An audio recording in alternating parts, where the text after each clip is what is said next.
Hey there, welcome back to another episode of Mixcraft Quick Tips, the series where we take a look at helpful tips and common questions inside of Mixcraft to improve your workflow and your productions. In this video, I wanted to give you 10 tips to get better vocal recordings to get that professional vocal sound right from the comfort of your home studio. Before we get into the video today, be sure to subscribe down below for more quick tips, and if you have a suggestion for a future episode, let us know down in the comments. When you have a vocal in a track, I find that 9 times out of 10, it's probably the most important element in that entire song. Everything else is secondary and there to serve that vocal line because it's the star of the show, and as such, it's absolutely vital that you get it right and that it sounds good. Vocals are definitely a bit of a tricky subject, especially when you're newer to producing and maybe don't have as much experience with recording them, and a poorly recorded vocal can give you some major headaches later on down the line when it comes time to sit down and mix and edit them. But with these tips here today, you should be able to step up your vocal production game and nail that perfect take in your next studio session. So let's get into tip number 1. The first tip is probably one of the most important things when it comes to recording and music production in general, and that is getting it right at the source.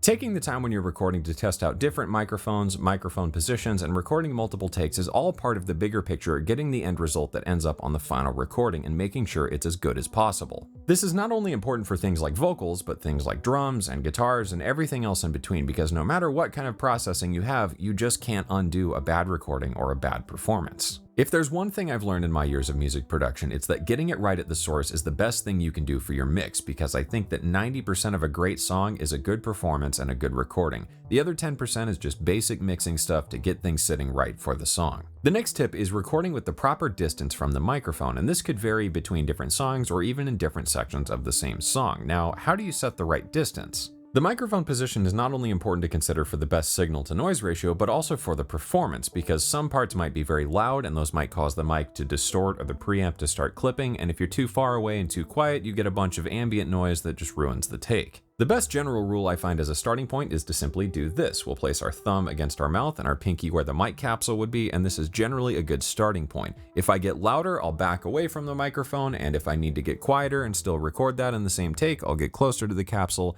and that's pretty much all there is to it. It's just about establishing a good mic technique as a performer. The next tip is setting the correct height for the microphone, and you might not think that this makes much of a difference, but it's actually pretty drastic. You can test this out pretty easily by placing it lower and then higher and listening back to the two recordings. A lower microphone position, kind of like how I have this microphone set right now, is generally suited to more full-bodied recordings and lends itself well to have a nice, full, rich tone. However, one of the downsides if you're really close to it is you might breathe from your nose into the capsule and get some extra noise in the recording. The other microphone position is maybe a bit higher than where the performer might be, and this is good for vocalists who tend to naturally look up as they project or kind of stand and reach for certain notes for that performance. However, this can also lead to a bit of a thinner tone, so you might have to find the right balance in the microphone position for that singer's voice. The next tip is to choose the right microphone. If you haven't seen our video on getting better recordings in your home studio, you can go check that out to take a listen to some different mics in action to see how the different microphones impact the sound of the recording. Now, you might tend to think that the most expensive microphone is going to give the best results for a vocal, but that's really not the case, because the microphone is not only part of the quality of the recording, but also the overall tone and vibe of the recording. In some cases, a really expensive large diaphragm condenser might be really bright and airy and sound great for a pop production,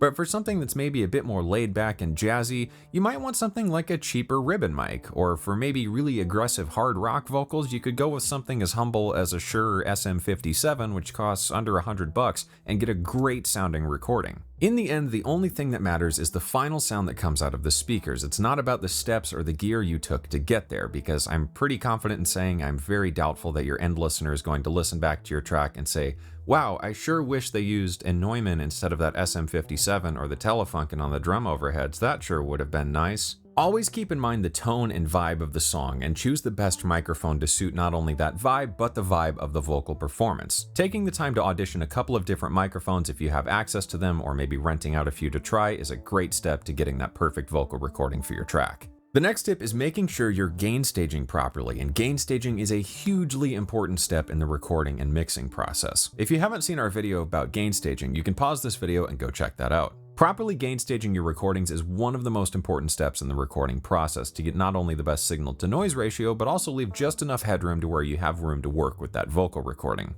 One of the things about gain staging when it comes to vocal recording is that it might not be one specific level, so don't be afraid to record a song piece by piece based on the different sections so you can gain stage properly for that section of the performance. An easy example of this would maybe be just a traditional rock song. In the chorus or the hook of the song, the vocalist is likely going to be very loud and very in your face, whereas in the verses or the bridge or middle 8 section, they might be more quiet and intimate and reserved. So taking some time to record the choruses and then going back and recording the verses and the midsection individually, that way you can gain stage properly for each section, is probably a good idea, just to make sure you get the best final result, rather than having to fight with a recording that was done all in one take. The next tip is isolation for the vocals and acoustic treatment, and I think it's fair to say that nobody likes a noisy vocal. When it comes to recording your vocals, you might not have much of a choice, especially if you're working out of a home studio or a project studio, as to where you're recording them, but the best thing you can do is choose the quietest room that sounds the best. Beyond that, you can always acoustically treat your recording room if possible. That's what these giant panels behind me are here. You could use something like this gigantic thing, which is a portable vocal isolation booth,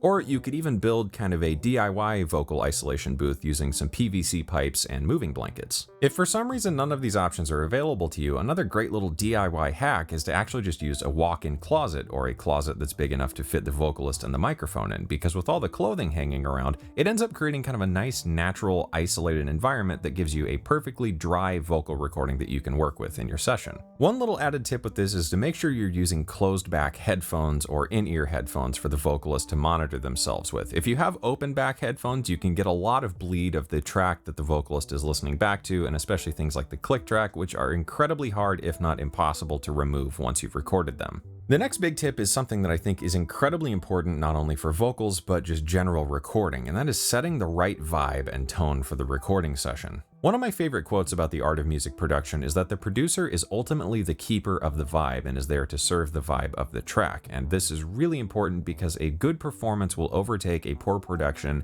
every single time. When it comes to vocal recording sessions, it's important to set the right tone, maybe dim the lights, maybe give the vocalist some time to warm up and get comfortable, settle in, have some coffee or something, and just get in the right headspace for the best possible performance. Taking a little bit of time to make sure you get the best possible performance out of the vocalist where they really just nail that emotional delivery and conviction with their recording takes is probably the most important thing you can do in your vocal recording session. The next big tip is don't be afraid to get creative with your vocal recording sessions. Vocal recordings don't have to be just singing into a microphone. Sometimes I think we associate the creative side of music production solely with the mixing and editing phase, where we add effects and get creative with processing, but I think that maybe that's a little bit of a limited way to look at it, because there's a lot of fun you can have in the actual recording process that can give you some really unique results. Although we tend to think of a vocal as having a certain sound, I think it's also a lot of fun to get experimental with the recording phase by trying things out like distant miking, trying out exotic mics like this microphone here I built out of an old telephone, singing through a cardboard tube, singing in a bathroom or a hallway, or anything like that can be a lot of fun, and this can be especially cool to do on backing vocals to add some unique flair and vibe to the track. The next tip is to record multiple takes for comping, and comping is the practice of taking a bunch of individual performances, splicing out all the best parts, and merging them together in one kind of super take that ends up on the final track. If you'd like to see a video about comping in the future, let us know down in the comments. Comping can be as simple or detailed as you'd like it to be. This could be as simple as choosing between 2 or 3 takes for one of the choruses, or going line by line out of 5 different takes, or even word by word in some cases. In the end, it's all about putting together that perfect, polished, professional vocal take that gives the best performance for the song. Finally, the last tip for this video is using a pop filter, or one of these little guys right here, and I think not using a pop filter is probably one of the easiest ways to spot an amateur vocal production. Pop filters are really important to avoid plosives, things like a P or a B sound that can make the mic distort. You might try this out by not having one and going P into the microphone, and you'll hear this big bassy boom. The pop filter helps diffuse that energy before it hits the microphone capsule so you don't get that. Pop filters are really cheap and really easy to get a hold of. You can usually find them for under $20, and generally speaking, you can place them 1 to 2 inches from the microphone capsule and you're all set. Before we wrap up this video, I wanted to give you one more bonus tip, and this is more for the mixing and editing phase of the vocal rather than the actual recording process, but I think it's equally important to bear in mind, and that is don't overcook it. Our ears are really good good at listening to the human voice, and our ears are also very good at picking out anything that sounds unnatural when it comes to the human voice, with things like excessive tuning, excessive EQ, breath editing, overdone compression, and anything else like that that might stick out as being a bit weird. I think when editing your vocal performances, it's always best to have a bit more of a subtle approach with things like EQ, compression, and other effects, but you can always get creative with really wacky, crazy processing just for the sake of the song if it fits that vibe. And that brings us to the end of this video. I hope you enjoyed the video, and as always, thanks for watching.